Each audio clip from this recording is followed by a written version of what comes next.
కథలో క్లైమాక్స్‌నే ప్రాణం. అవును, చివరి క్షణాలే అన్నీ నిర్ణయిస్తాయి.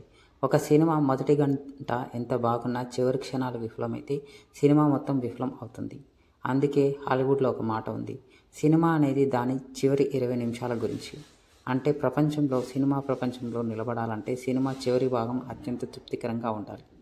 మొదటి 90 నిమిషాలు ఎంత బాగా ఉన్నా చివరి కదలిక పనిచేయలేకపోతే సినిమా మొదటి వారాంతంలోనే పడిపోతుంది. ఉంటుంది.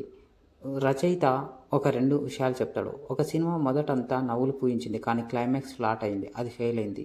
అదే మరొక సినిమా మొదట బోర్‌గా అనిపించింది, కానీ నెమ్మదిగా మనల్ని లోతుగా లాగి క్లైమాక్స్‌లో గుండెలోకి దూసుకెళ్ళింది, అది విజయం సాధించింది.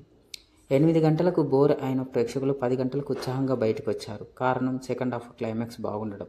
సినిమా గురించి మాట పాకి దానికి ఫిల్మ్‌ఫేర్ అవార్డ్స్ వచ్చాయి. దీర్ఘకాలం నడిచింది. కథ అనేది జీవితానికి రూపకం. జీవిత కాలంలో జీవించబడుతుంది. అందుకే సినిమా కూడా కాలానికి సంబంధించిన కళ. ఇది పెయింటింగ్, శిల్పం లాంటి స్థల కళ కాదు. ఇది సంగీతం, నృత్యం, కవిత్వం లాంటి కళ. ఈ అన్ని కళలలో ఒక నియమం ఉంది. ఉత్తమమైన దానిని చివరికి దాచు అని. అంటే నృత్యంలో చివరి అడుగు, సంగీతంలో చివరి నాదం, కవితలో చివరి పంక్తి, సినిమాలో క్లైమాక్స్, ఇవే అత్యంత సంతృప్తినిచ్చే క్షణాలు కావాలి. పూర్తయిన స్క్రీన్ ప్లే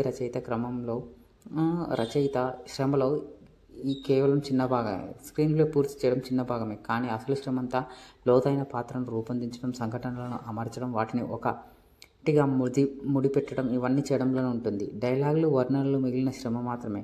కథా రూపకల్పనలో పెట్టే శ్రమలో ఎక్కువ భాగం చివరి అంకం, లాస్ట్ క్లైమాక్స్లోనే ఖర్చవుతుంది. కథ యొక్క అత్యంత ముఖ్యమైన పని ఈ చివరి ఘట్టాన్ని సృష్టించడం. ఒక రచయిత అన్నట్టు రాయడం అంటే ఖాళీ కాగితాన్ని చూస్తూ నుదుటి నుంచి రక్తం వచ్చేంత వరకు కూర్చోవడం. ఆ రక్తం వస్తే అది ఎక్కువగా చివరి అంకం క్లైమాక్స్ని సృష్టించడంలోనే వస్తుంది. ఎందుకంటే అక్కడే కథలోని భావం, అర్థం, భావోద్వేగం అన్నీ కేంద్రీకృతం అవుతాయి. అది ప్రేక్షకుల సంతృప్తికి కేంద్ర బిందువు. ఆ సీన్ విఫలమైతే కథే విఫలమవుతుంది. అది సృష్టించే వరకు మీ దగ్గర నిజంగా ఒక కథ ఉన్నట్టే కాదు. ఈ చివరి ఎత్తు మీరు దూకలేకపోతే ముందు వచ్చిన అన్ని సన్నివేశాలు కేవలం టెంప్టింగ్ వ్యాయామంగా మారిపోతాయి. గుర్తుంచుకోండి, కథలో క్లైమాక్స్నే ప్రాణం. అది బలంగా లేకపోతే మిగతా అంతా వ్యర్థమే. Please like, subscribe, share. Thank you. ధన్యవాదాలు.